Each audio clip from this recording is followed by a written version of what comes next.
Assalamualaikum warahmatullahi wabarakatuh. Alhamdulillah. Nahmaduhu wa nasta'inuhu wa nastaghfiruh. Wa na'udzu billahi min shururi anfusina wa min sayyiati a'malina. May yahdihillahu fala mudilla lahu wa may yudlilhu fala hadiya lahu. Asyhadu an la ilaha illallah wa asyhadu anna Muhammadan abduhu wa rasuluh. Allahumma salli ala Muhammad wa ala ali Muhammad kama sallaita ala ali Ibrahim wa barik ala Muhammad wa ala ali Muhammad kama barakta ala ali Ibrahim fil alamin innaka Hamidum Majid. Ya ayyuhal hadirun ittaqullaha wa la tamutunna illa wa antum muslimun. Hadirin sekalian, Ibu Daramang, Ibu-ibu, Bapak-bapak, ya, alhamdulillah. Mudah-mudahan Allah sehatkan kita dengan sehat walafiat, berkah yang menjadi jalan kemuliaan bagi kita sekalian. Alhamdulillah, barusan kita mendengarkan Dede baca Al-Quran. Alhamdulillah, informasi dari Pak Ketua ada 12 putra putri mungkin yang diberikan beasiswa dari ibu bapak sekalian. Mudah-mudahan itu jadi amal jariah bagi kita sekalian. Setoran setiap hari. Kita mah yang sudah tua banyak alasan banyak.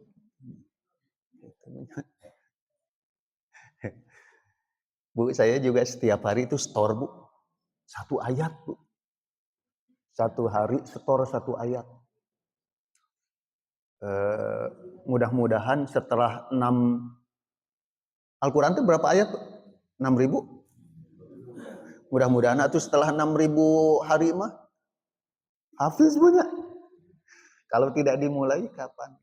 Kalau kita banyak alasan, alhamdulillah kita memberikan beasiswa kepada putra-putri seperti Dede yang tadi.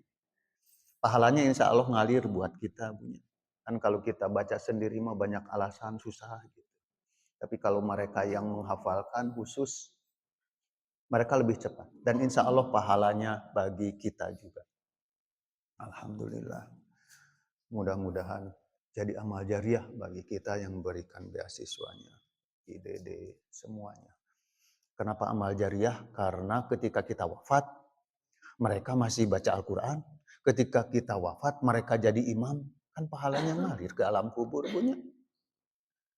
Ketika kita wafat, mereka mengajarkan lagi, terus pahalanya ngalir, logikanya sampai hari kiamat. Maka di antara ulama menjelaskan bahwa sodakoh yang terbaik itu sodakoh kepada orang yang menuntut ilmu. Karena mengalir terus. Gitu. Termasuk memberikan sodakoh bagi orang yang memerlukan makanan atau orang kelaparan. Karena dari makanan yang kita berikan, mereka bisa beribadah, berbuat baik, pahalanya ngalir bagi mereka dan bagi kita. Jadi bagi dede-dede yang diberikan beasiswa, mudah-mudahan Allah diberikan ilmu yang bermanfaat bagi mereka semua. Dan pahalanya juga mudah-mudahan Allah catatkan bagi kita sekalian.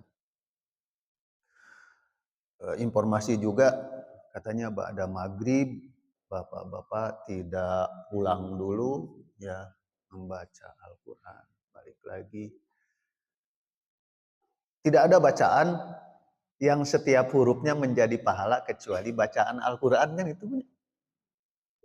Kalau ibu baca koran setiap hurufnya nggak dapat pahala. Ibu baca WA setiap hurufnya nggak dapat pahala. Setiap habis sholat maghrib, ya. Di antara yang didoakan oleh malaikat itu ada 12. Di antaranya orang yang setelah sholat ya menunggu sholat berikutnya. Yang paling mungkin itu adalah setelah sholat maghrib sampai sholat isya. Nah kalau ibu setelah sholat subuh dugikeun ka zuhur masa satu punya.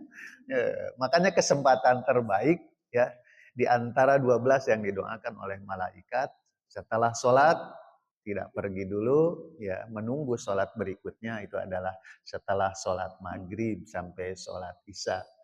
Nah, logikanya kayak kita ketika kita baca Quran, insya Allah kita menjaga wudhu kita. Didoakan oleh malaikat, kemudian menuntut ilmu, baca Al-Quran, karena kita mempelajari Al-Quran. Yang tadi dibacakan menarik tadi surat Al-Qiyamah. Ibu terus hafal sadayana surat Al-Qiyamah? Iya, alhamdulillah teh acanunya. Tuh, coba. Pak Haji Agusnya susah emang hafalkeun surat Al-Qiyamah coba. 40 ayat tadi 40 ayat ya. Gitu. Kita ngapalin mah susah Ibu. Atau saya maning masihan arto si Dede sina ngapalkeun kan pahalana urang kenging punya. Maning masihan beasiswa susah-susah gitu. Walaupun ya tetep udah kita dituntut gitu punya. Aduh, apalagi kalau kita mau kedudukan kita tinggi dalam hadis kan gitu. Ayo baca Al-Quran, baca Al-Quran. Ketika berhenti itu kita berhenti di ayat yang mana? Itu posisi kita. Ya ketika kita berhenti lebih tinggi itu posisi kita di akhirat kan gitu Pak. Tergantung hafalan Al-Quran.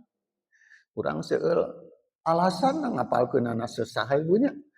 Alasannya totos kolot, sibuk, seueur ya ibunya. Insyaallah. Mudah-mudahan dengan bacaan lewat beasiswa untuk putra-putri kita itu menjadi amal kebaikan bagi kita sekalian. Ya secara khusus dalam surat Al-Qiyamah tadinya.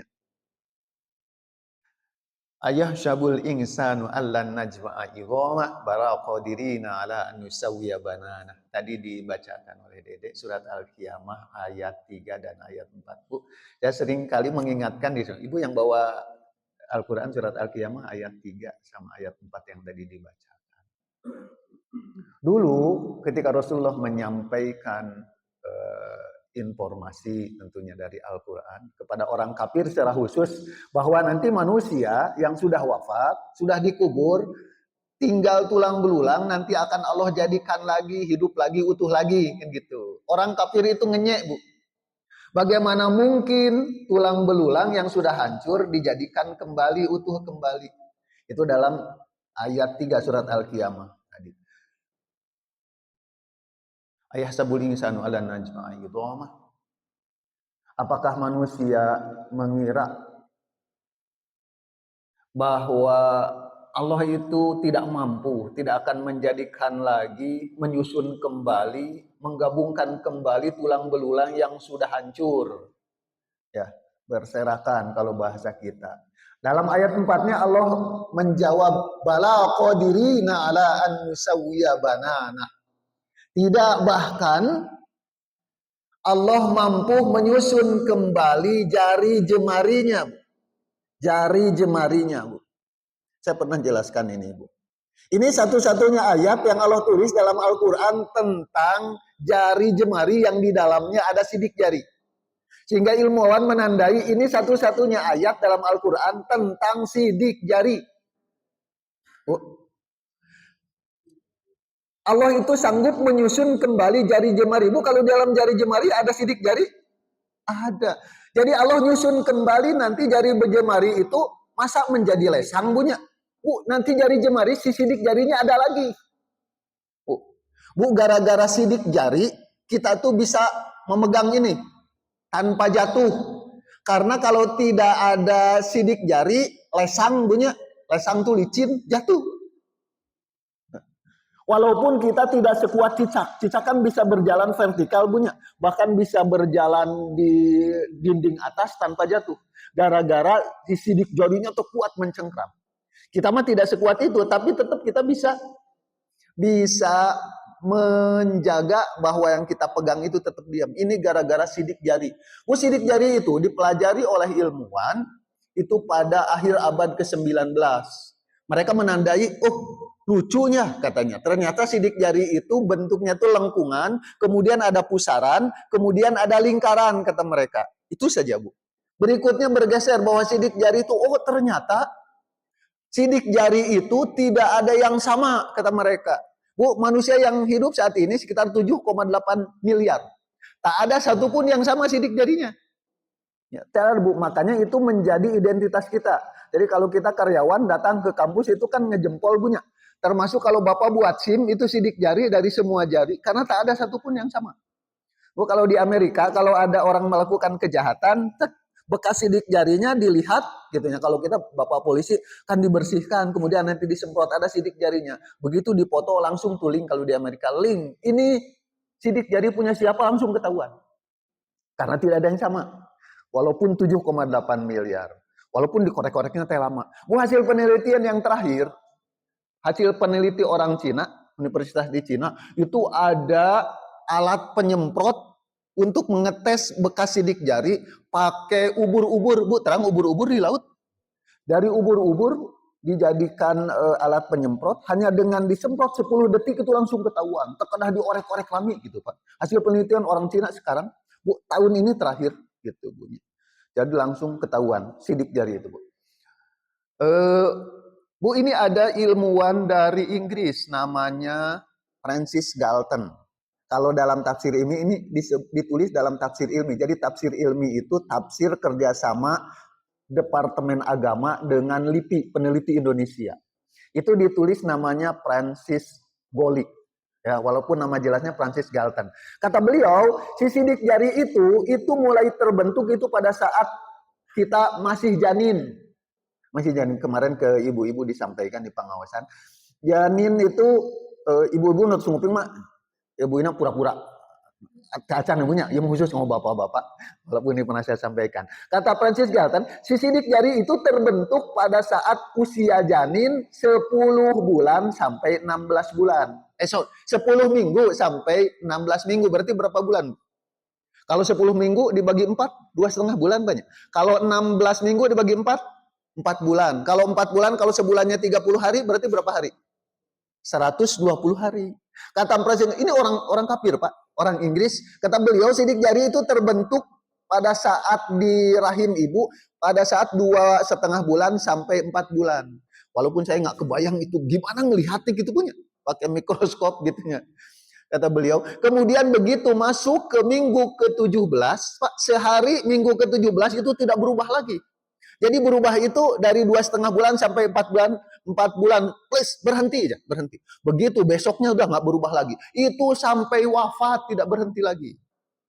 Kemudian kata beliau, balik lagi Pak, dari sidik jari ini saya pernah jelaskan, saya punya teman di teknik mesin, pekerjaannya di Bandung ini muter untuk ngetes sidik jari. Jadi dari sidik jari itu bisa ketahuan pekerjaan yang bagus, yang cocok untuk dia apa. Itu banyak dari sidik jari itu. Wah, peneliti Indonesia, saya lihat videonya mungkin 2 minggu yang lalu lah gitunya.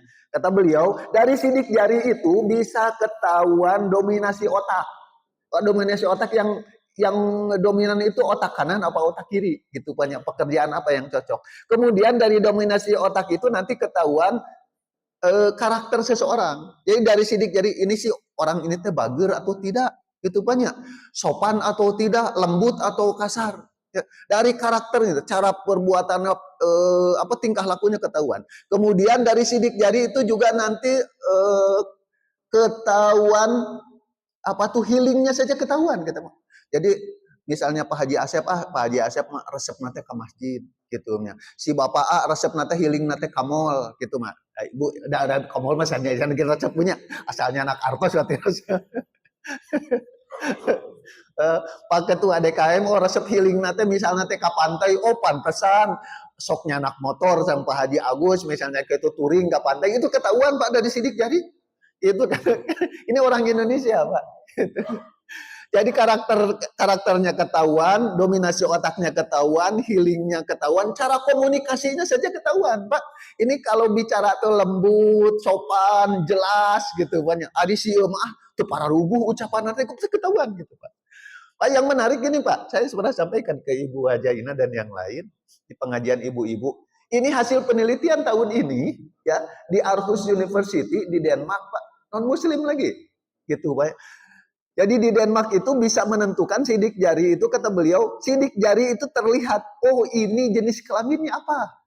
Banyak laki-laki atau orangnya nggak ada, tapi dari sidik jarinya bisa ketahuan, ini laki-laki apa perempuan. Kemudian kata beliau, ini bisa ketahuan, ini ajalnya kapan, Pak, usianya bisa ketahuan. Ini Denmark Pak, tahun ini penelitian 2024-2025. Denmark, Aarhus University. Dari sidik jari itu ketahuan usianya berapa tahun. Bisa canggih gitu banyak. Kemudian dari sidik jari itu ketahuan ini makanan hobi dia apa. Pak, ketahuan Pak. Iya mah resep nate bala-bala aja karena ibu-ibu ya mah. Ini resep nate seblak. Bisa ketahuan banyak. Itu ya makanan yang adanya. Sampai kalau dari makannya ketahuan ini misalnya seorang ini makanannya ubi, singkong gitu mah. Oh ini pasti orang gunung Pak. Dapami orang Bandung pasti di dalamnya teh ada Kentucky, banyak ada McD, sakinten lah seblak tadi lemur panggilin ya seblak punya. Itu dari sidik jari itu bisa ketahuan makanan yang dominan dia makan biasanya. Kemudian kalau ketahuan katanya Pak. Jadi bisa ketahuan jenis kelaminnya, bisa ketahuan usianya, kemudian bisa ketahuan makanan yang dominan apa gitu Pak ya. Pak jangankan itu Pak, saya pernah lihat tayangannya Pak Profesor Dr. Tantra. Saya pernah jelaskan ke ibu-ibu, ke bapak-bapak. Jadi kalau kita mau sehat kan saum banyak, tetapi saumnya teh diatur teh apanya. Pak, dari tulang itu bisa ketahuan seseorang itu dulu dia suka saum atau tidak. Yang menarik itu dari tulangnya orangnya. Ternyata makanannya tuh mereka tidak pernah makan daging. Pak, istilahnya apa Bu? Orang tidak makan daging tuh? Leres ibu pintar. Testing. Jadi makannya itu 8-16. Jadi 8 jam makan, silahkan 8 jam makan, 16 saum. Atau 6-18. Jadi 6 jam silahkan makan, kemudian 8 jam saum. Ya pada saat saum itu justru mereka melawan si singa. Dan itu yang dilakukan oleh Rasulullah kan Pak. Rasulullah ketika perang kan di bulan saum banyaknya Pak, walaupun tidak selalu. Karena ketika saum itu tubuh kita sehat kan gitu. Di antawisnya gitu. Walaupun kita mah IF yang paling bagus mah itu aja Bu, 52. 52, 5 hari saum 5 hari buka, 2 hari saum. Saum apa tuh Bu? Senin Kamis. Atau yang lebih hebat lagi, ini Pak Profesor Dr. Tantra, Bu non muslim, beliau Katolik. Ya, tapi beliau menjelaskan kalau mau sehat IF kata beliau. Nah, bagi kita mah IF sehat tetapi dapat pahala itu Bu, 52. Punya kalau tadi dalam jam, ini mah dalam hari. Atau satu-satu kata beliau. Kalau mau sehat, 1 hari buka, 1 hari saum. Saum apa Bu? Saum Daud. Bu itu mah kamu sahabat kabung gunungnya. Urang mah seueur alasan. Ibu aya nu saum Daud Bu. Nah, seueur alasan nih orang banyak. Gitu ya. Ini Pak. Itu balik lagi si ayat tentang sidik jari. Pak, ternyata si sidik jari itu 14 abad yang lalu itu sudah Rasulullah jelaskan. Ini ada pada hadis Muslim. Pak, saya ulang yang pernah saya jelaskan. Al-Qur'an ada tadi. Al-Qiyamah ayat 3 ayat 4. Dalam hadis itu gini. Inna ahadakum, sesungguhnya salah seorang dari kamu atau masing-masing dari kamu yujma'u khalaqahu fi batni ummihi. Dikumpulkan kejadian salah satu dari kalian itu di dalam perut ibunya arba'ina yauman, selama 40 hari nutfah. Jadi selama 40 hari dalam bentuk nutfah. Itu hadis riwayat Imam Muslim kalau tidak saya lupa Bu. Jadi kejadian kita 40 hari itu nutfah, dikumpulkan dalam bentuk nutfah. Dikumpulkan itu maksudnya mani dari laki-laki dan mani dari perempuan. Kita nyebutnya apa Bu? Sperma dengan ovum. Ovum nanti berkumpul jadi zigot. 40 hari itu Bu dalam perut ibunya, dalam rahim. Kemudian setelah itu kemudian bergeser kata Rasulullah. Setelah 40 hari itu bergeser menjadi alaqah, darah. Ya, Kamis lazalik 40 hari juga. Jadi total berapa Bu? Mani 40 hari ditambah darah 40 hari. Total berapa? 80 punya. Kemudian setelah itu berubah misladalik 40 hari lagi dalam bentuk mudghah. Ya, mani, kemudian darah, kemudian daging 40 hari lagi. Jadi total berapa tuh Pak? Iya, 40, 120 banyak. Kemudian kata Rasul mengutus malaikat meniupkan ruh. Punya tandai 120 hari meniupkan ruh.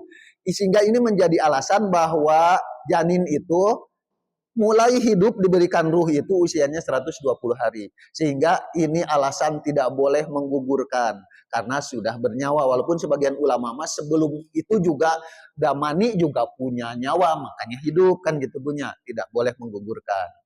Ya. Kemudian 120 hari itu Allah mengutus malaikat meniupkan ruh, kemudian mencatatkan 4 hal. Yang pertama rizkinya. Bu, tandain ini pada usia 120 hari. Ya, mencatatkan rizkinya. Ini jadi matching dengan apa yang dituliskan oleh Francis Galton, orang Inggris tadi. Jadi begitu 120 hari itu ada sidik jari dan bisa ketahuan dari sidik jari itu pekerjaannya apa. Karena dalam hadis itu balik lagi ditulis itu rizkinya. Yang kedua ditulis ajalnya. Makanya tadi orang Denmark ketahuan ini kapan matinya. Canggih gitu banyak. Saya mah sampai gedeg itu gimana ini menentukan ini usianya. Saya sampaikan ini ke ibu-ibu di Jalan Kopo. Adi mah moal kata Pak Ustad sieun ketahuan iraha mawa. Itu dari sidik jari itu mah ketahuan gitu ya. Jadi Allah menuliskan memberikan malaikat 4 hal tadi rezekinya, jadi pekerjaannya apa? Dia penghidupannya dari mana? Gajinya sabaraha kalau bahasa gitu. Kemudian yang kedua ajalnya, kapan dia mati? Di mana dia mati? Kan logikanya gitu. Kemudian yang ketiga amalnya. Pak, balik lagi amal itu pekerjaannya banyak. Pekerjaannya apa? Profesinya apa? Kemudian yang keempat itu kebahagiaan serta kesedihannya. Jadi ibu bahagia nanti ketika ibu meser emas atau ketika ibu jalan-jalan, itu mah rata sadayana lagi bahagia punya. Kemudian kesedihannya itu seperti apa? Dugikan kaki itu banyak. Jadi apa yang disampaikan oleh Francis Galton 1880 itu mulai itu 14 abad yang lalu sudah ditulis dalam Al-Quran. Yang jadi pelajaran bagi kita, ini si sidik jari itu kan mengandung DNA punya. Mengandung DNA. Bu, setiap perbuatan kita itu ditulis pada DNA kita, tercatat pada DNA kita. Bu, manusia terbuat dari apa, Bu? Terbuat dari tanah. Ketika Allah mengumumkan ini kepada malaikat, ini Al-Baqarah 30, saya akan menjadikan khalifah di muka bumi. Malaikat kan protes, punya. Kenapa engkau akan menjadikan manusia yang senantiasa menumpahkan darah? Kemudian ketika manusia diciptakan dari tanah, jadi iblis kan tidak mau sujud ketika malaikat sujud. Kenapa? Karena manusia terbuat dari tanah itu dianggap hina. Itu ibu biasa dibuka dalam surat ke-7. Bu, surat ke-7 surat apa? Al-A'raf ayat 12. Kholak tani kata iblis nih, kenapa tidak mau sujud? Kholak tani minar wa kholak tahu min tin. Aku tidak mau sujud kata iblis karena saya dibuat dari api lebih mulia, manusia dibuat dari tanah. Hina kalau bahasa gitu. Itu ternyata ini ada profesor dari Princeton University di Amerika. Kata ini profesor, aduh saya lupa, Carl Sagan namanya. Dari Princeton University Amerika, kata Carl Sagan, justru manusia terbuat dari tanah itu yang menyebabkan manusia unggul dari semua makhluk lain. Jadi gara-gara dari tanah itu manusia unggul. Kenapa unggul? Karena manusia itu bahan terbaik memori. Ibu, orang gaduh handphone, gaduh laptop, memorinya ketahuan 256 GB misalnya gitu. Atau yang paling tinggi 1 tera gitu punya. Ya. Itu si bahan memori itu terbuat dari clay. Mohon maaf Bu, karena saya jurusan teknik material dan saya pelajari bahan memori. Karena penelitian saya Pak Gus diantaranya kerjasama dengan Pak Profesor Ijaman dari IPB itu tentang bahan memori. Itu terbuat dari clay, bahan keramik Pak gitu, clay tanah. Ya. Jadi memori handphone kita itu dari bahan clay. Artinya bahan keramik. Keramik itu campuran antara logam dengan non-logam. Dan bisa kuat persis seperti genteng, itu kan keramiknya, bisa kuat apabila dibakar. Jadi memori kita juga dipanaskan dulu gitu banyak. Kata Carl Sagan itu, manusia itu jadi bahan memori terbaik secara khusus pada otak. Jadi bagian otak itu kata beliau itu memorinya 10⁻⁷ GB. Nah, kalau kita mau beli memori paling 256 GB. Ini mah 10⁻⁷ GB. 10 juta giga, Bu. Bahan otak kita, Bu. Sebagian dari otak kita 10 juta gigabyte. Jadi kalau tera mungkin 10 pangkat 4 tera gitu. Kita membeli 1 tera, ini mah 10.000 tera untuk bagian otak kita.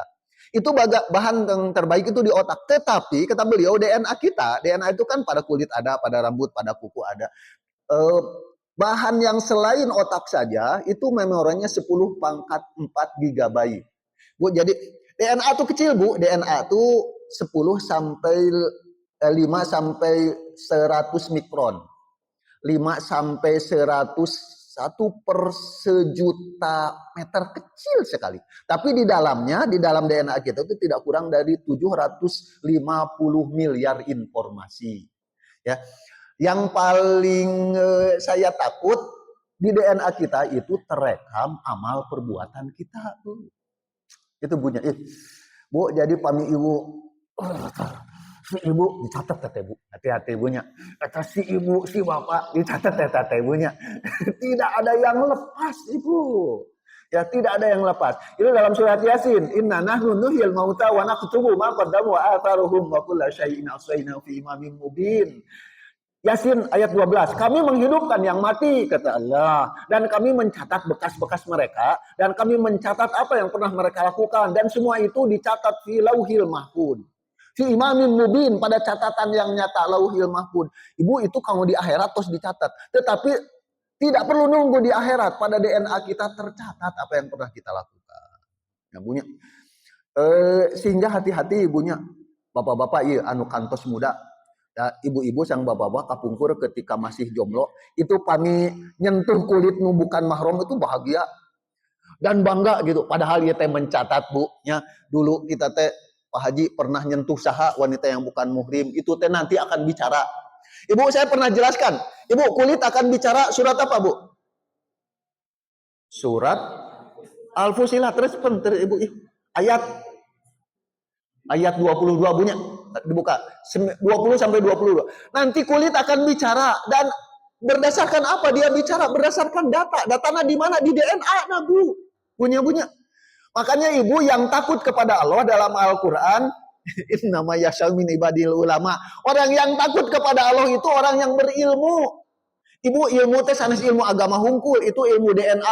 Hati-hati ya DNA nanti mencatat dosa. Punya takut itu, Bu. Makanya ulama menjelaskan Al-Quran itu bahasa simbol karena bisa dijelaskan oleh orang yang ngerti pada ahlinya gitunya. Ahli DNA bisa ngertos itu detail tentang tafsir ayat itu. Sehingga itu menjadi takut kepada Allah. Allah, hati-hati ini si jari karena nanti akan bicara.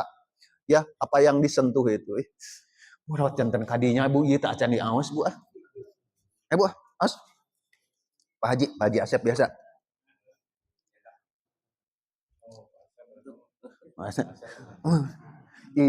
Ibu Jumara ada, Ibu Jumara? Teu aya. Kapungkur anu sok ngaos Pak Haji Jumaranya. Mudah-mudahan Allah memuliakan beliau. Memilih pemimpin. Apunten. Karena di DKM kami akan ada pemilihan ketua DKM lagi. Itu punya. Pamidi malah bikin Oh, atuh. Pak Ustadz Wawan deui. Oh, dua periode. Nurutan presiden. Alhamdulillah. Ibu, kalau ibu ada pemilihan, kemudian ibu golput, punya kengeng henteu, logikanya gitu. Ini pertanyaan ini pernah disampaikan oleh seorang jamaah kepada Pak Dr. Am Amiruddin. Saya pernah lihat rekamannya. Pak Ustadz, kalau saya golput boleh nggak? Jawaban beliau gini, kalau kita golput berarti kita menganggap bahwa calon pemimpin itu nggak ada yang bagus. Jadi menganggap dirinya bagus, calon pemimpin tuh nggak ada yang bagus, berarti dia sombong. Gitunya. Itu pertama, gitu banyak. Kemudian yang kedua, jangankan untuk memilih gubernur, memilih negara yang 270 juta, 3 orang pergi saja wajib memilih pemimpin. Ya, ini perintah Allah dalam hadis riwayat Imam Bukhari. Pak Haji Asep diawas, Pak. Hartos namanya Pak Haji. Ibu mohon maaf ini bahasanya bahasa dugul, ku abi diawas lah. An Abi Hurairah radhiyallahu anhu qol. Bu bahasana dugul punya Arabnya sanes gondrong. Qala Rasulullah sallallahu alaihi wasallam, kata Rasulullah sallallahu alaihi wasallam, idza kharaja salah satu fi safarin. Apabila keluar 3 orang dalam perjalanan al-yu'amna, maka angkatlah satu pemimpin. Berapa orang yang diangkat menjadi pemimpin? Ahadahum, salah seorang di antara mereka. Ini riwayat Bukhari. Pak Haji di Awas Harto.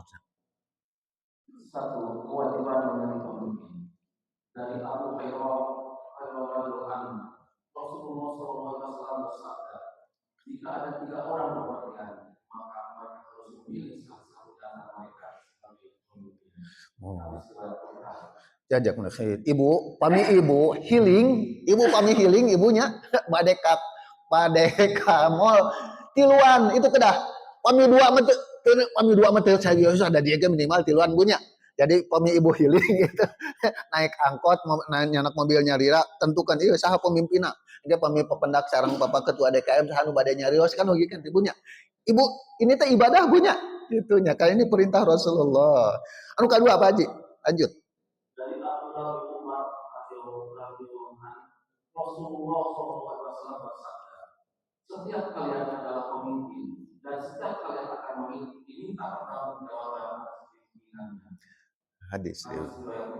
Alhamdulillah. Bu, ada 7 golongan yang nanti di akhirat tidak dapat perlindungan kecuali yang Allah beri perlindungan. Ibu, dari 7 golongan yang diberi perlindungan ketika matahari jaraknya 1 mil.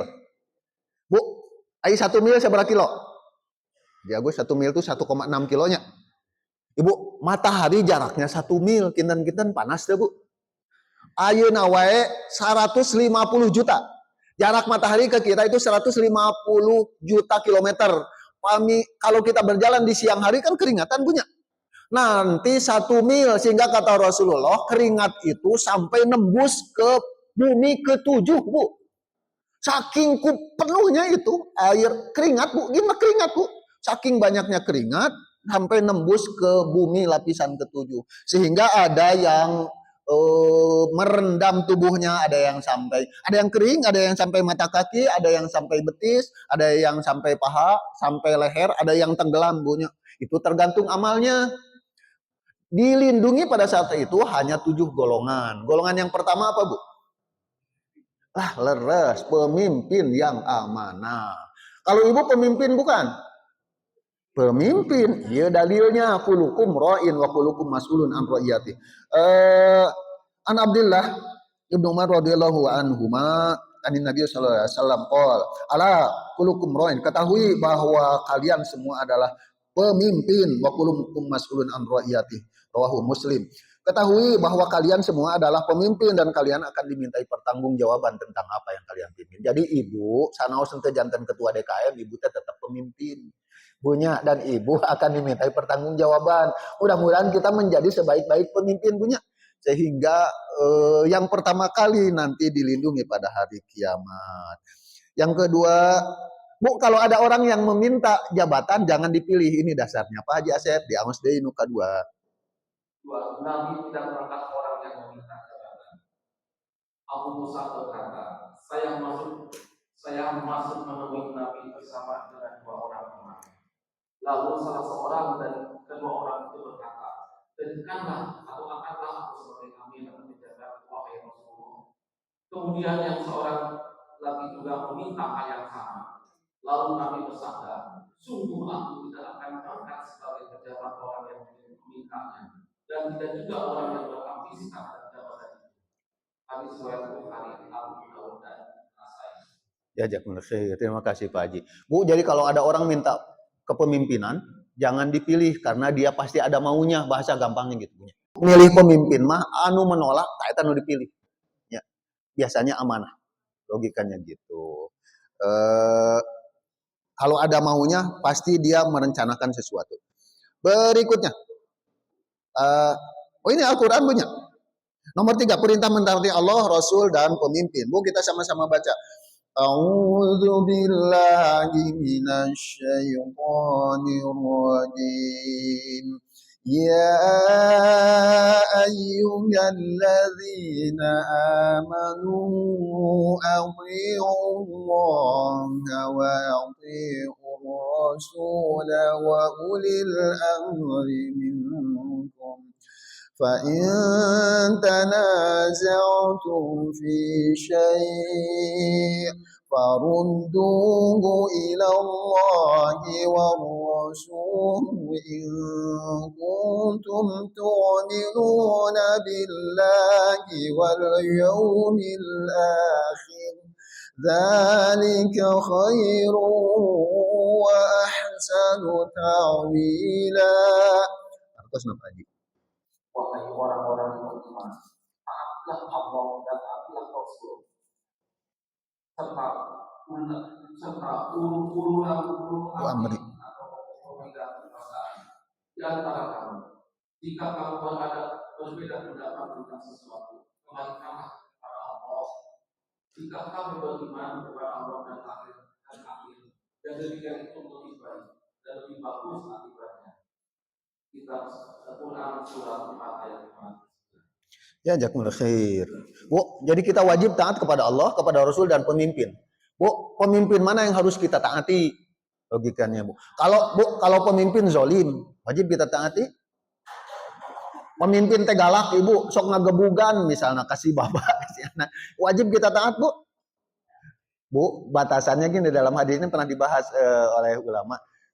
Sahabat pernah bertanya kepada Rasulullah, apa batasannya kita harus taat kepada pemimpin? Kata Rasulullah, engkau harus taat kepada pemimpin selama dia sholat. Walaupun dia zalim, walaupun dia memukuli kamu. Kalau dia sholat wajib, Bu. Itu sebagai penjelasannya. Jadi kita mah aya pemimpin nu galak punya sampai kangen gebugan rakyatna teh aya punya nauzubillah. Tapi di kepemimpinan Islam ini pernah terjadi punya ulama sampai dibunuh gitu punya. Padahal itu pemimpin Islam banyak gitu. Pemimpin apa kalau kita baca sejarah. Lanjut ke nomor 4 biar cepat beres.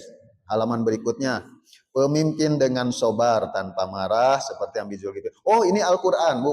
Kita baca lagi, Bu. Ada 2 tentang kepemimpinan yang sabar secara khusus Nabi Zulkifli. A'udzu billahi minasyaitonir rajim.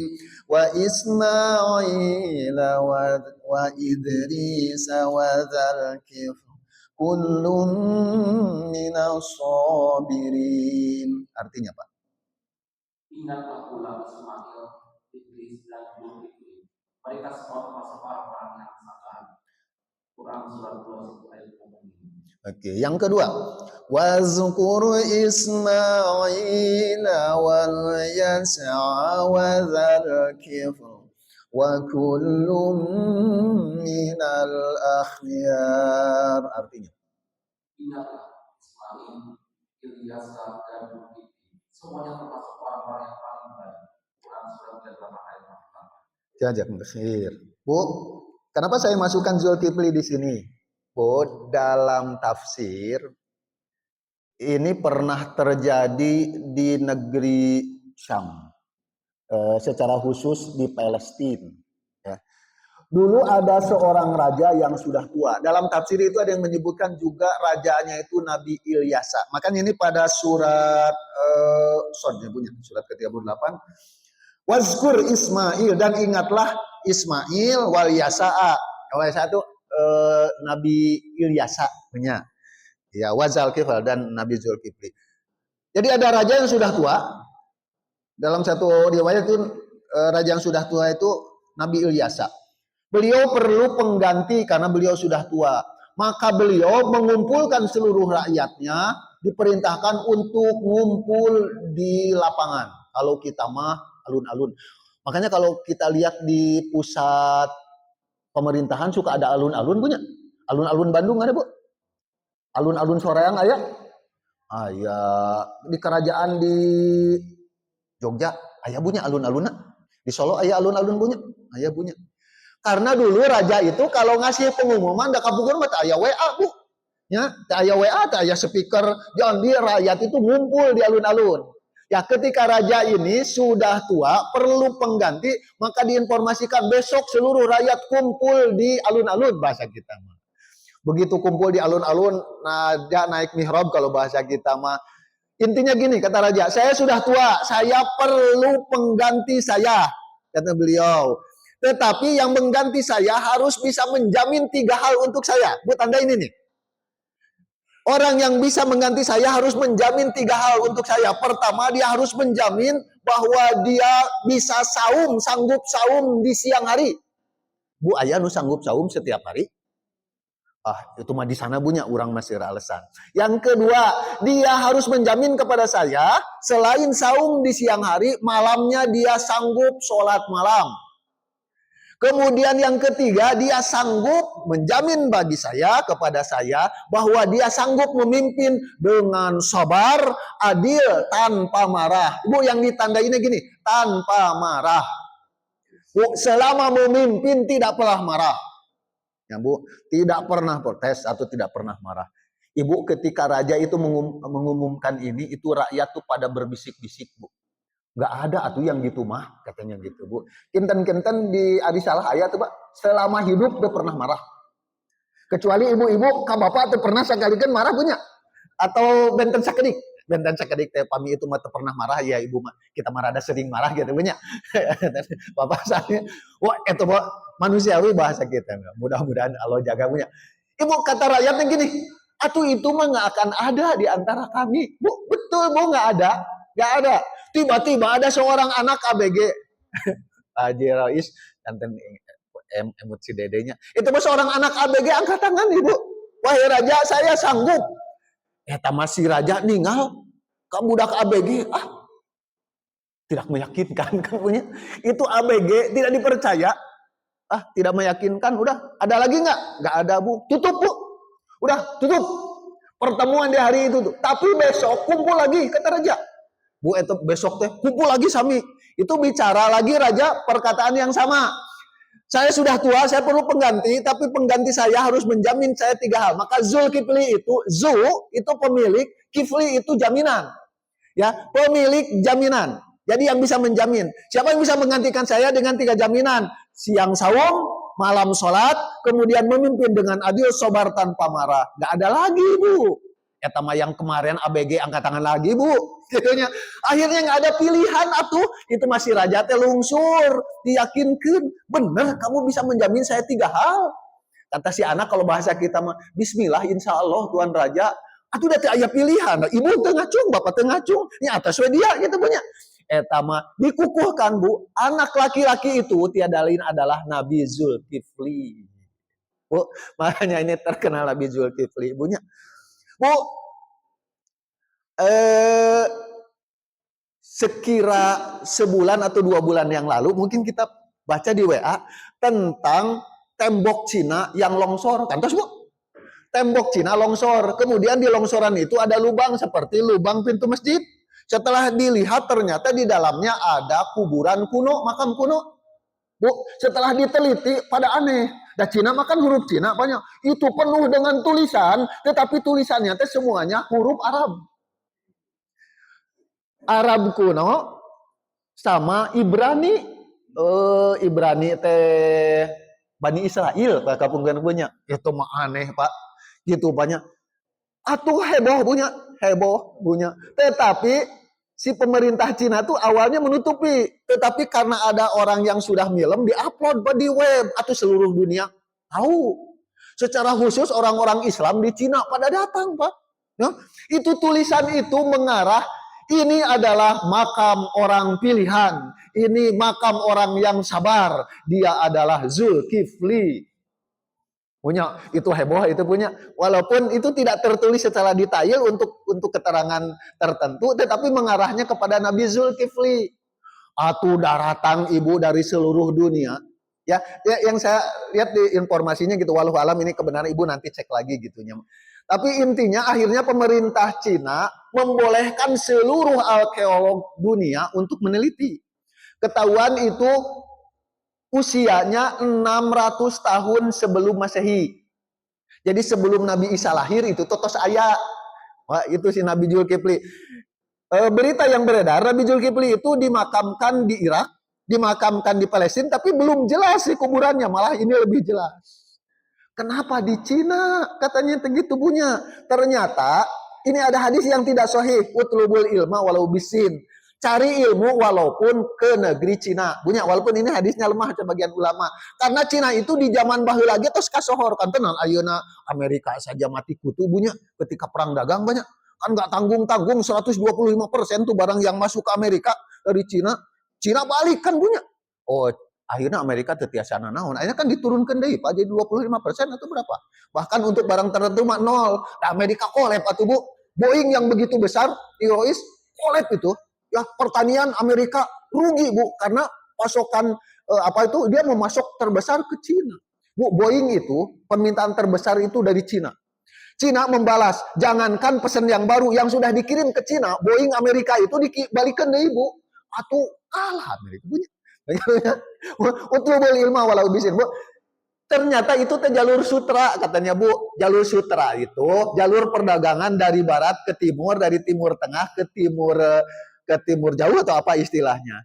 Jalur sutra karena memang ngangkut sutra gitu punya bahasa gampangnya gitu punya. Itu jalur perdagangan. Jadi Kapungkur itu walaupun itu lewat Cina itu jalur perdagangan. Bu, yang saya tandai sampai dalam informasi itu sampai 50.000 orang masuk Islam Bu. Yang saya tandai ada seorang masuk ke luangan makam itu merinding katanya saya gitu banyak pada itu non muslim akhirnya jadi banyak orang masuk Islam wallahu alam Bu. Itu Zulkifli Bu uih 4 menit deh. Ya padahal dia sih kayaknya nanti ausan ngalir ibunya. Wah, ini yang saya tadi jelaskan itu tafsir. Kemudian saya sampaikan ini tafsir dari tafsir Imam Al-Qurtubi. Pada tafsir Imam Al-Qurtubi itu tidak kurang dari 3 penjelasan. Bu, dulu kata Rasulullah, ini ada 2 hadis Bu. Kata Rasulullah, dulu di zaman Bani Israel ada seorang laki-laki namanya Zulkifli. Tapi saya tidak begitu yakin bahwa ini Nabi Zulkifli, tapi ditulisnya Zulkifli. Kemudian si Zulkifli itu banyak dosa. Dia tidak memperdulikan dosanya. Ya, dalam hadis itu kata Rasulullah. Satu ketika dia mendatangi perempuan. Dalam hadis lain yang lebih sahih gini. Jadi ada 2 hadis, tapi yang lebih sahih yang ini. Si Zulkifli ini yang banyak dosa, tidak pernah mempedulikan dosa. Satu ketika ada perempuan mendatangi dia. Ini yang lebih sahih. Jadi perempuan mendatangi Zulkifli meminta bantuan karena kekurangan makanan, kelaparan kalau bahasa kita mah. Maka Zulkifli ngasih bantuan 60 dinar.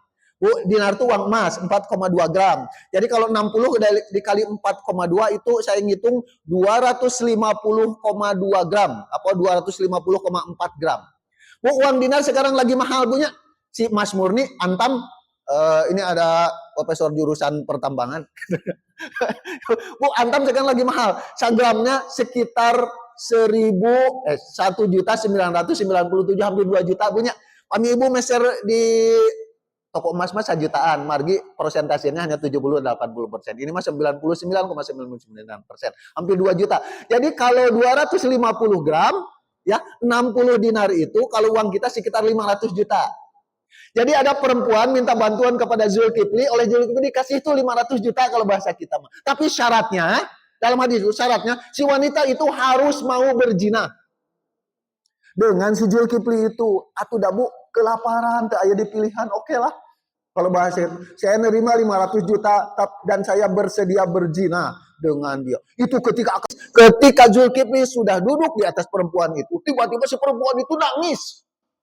Nangis dan menggigil. Tama Zulkifli kaget. Kenapa engkau nangis? Apakah saya memaksa engkau?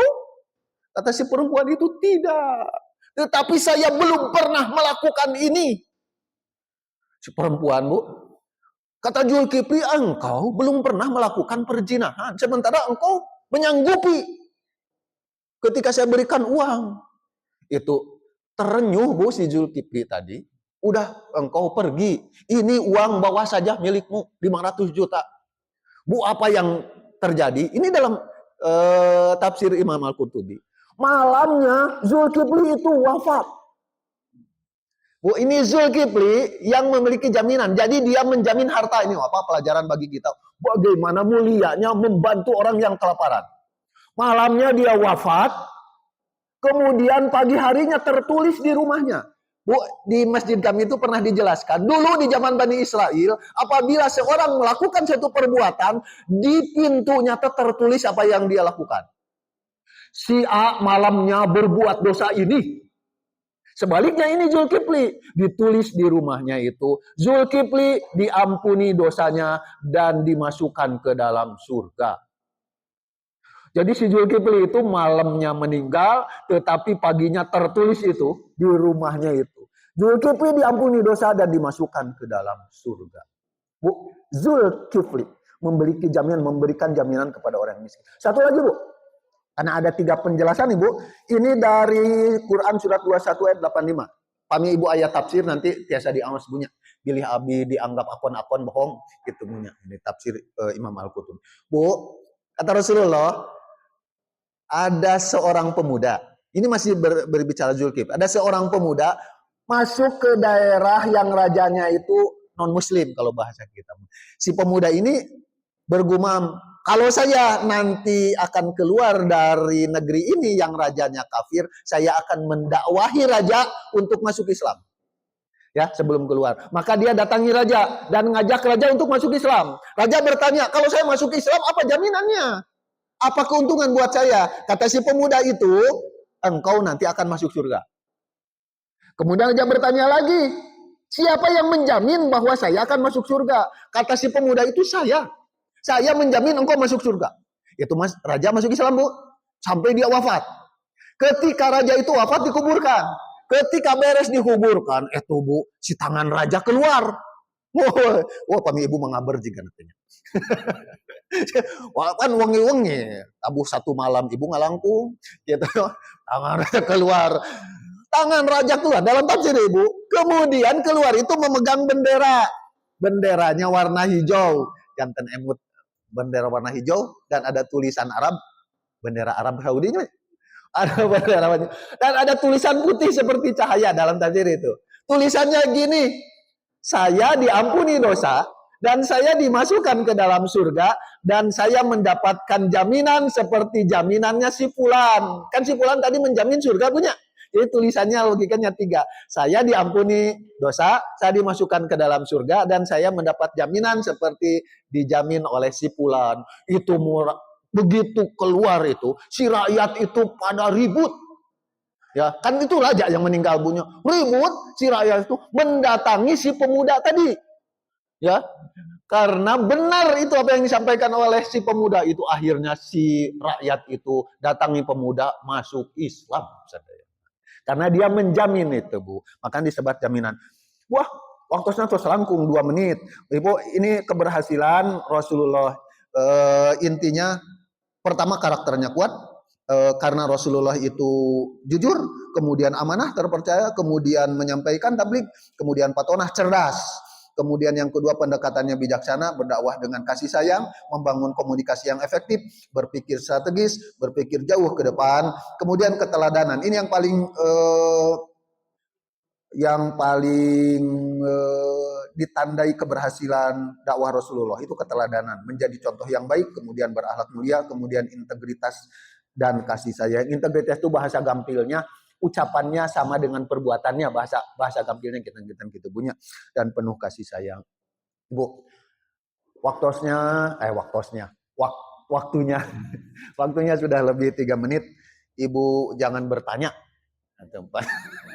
Atau narosan punya waktu nasihat, sarapan sudah terhidang, itu saja. Mudah-mudahan Ibu kita dijadikan menjadi pemimpin yang amanah punya. Walaupun Ibu sanes ketua DKM Wilujeng Pak Wisandawan, mudah-mudahan Allah berikan keberkahan, tapi kita semuanya pemimpin dan kita akan dimintai pertanggungjawaban. Mudah-mudahan Allah jadikan kita menjadi pemimpin yang amanah, yang pertama kali dilindungi pada hari kiamat ketika tidak ada perlindungan kecuali hanya perlindungan Allah. Semoga Allah anugerahkan anak-anak keturunan kita yang soleh, solihah, yang menjadi jalan kemuliaan bagi kita semuanya. Itu saja Ibu Bapak sekalian. Billahi taufik wal hidayah. Assalamualaikum warahmatullahi wabarakatuh.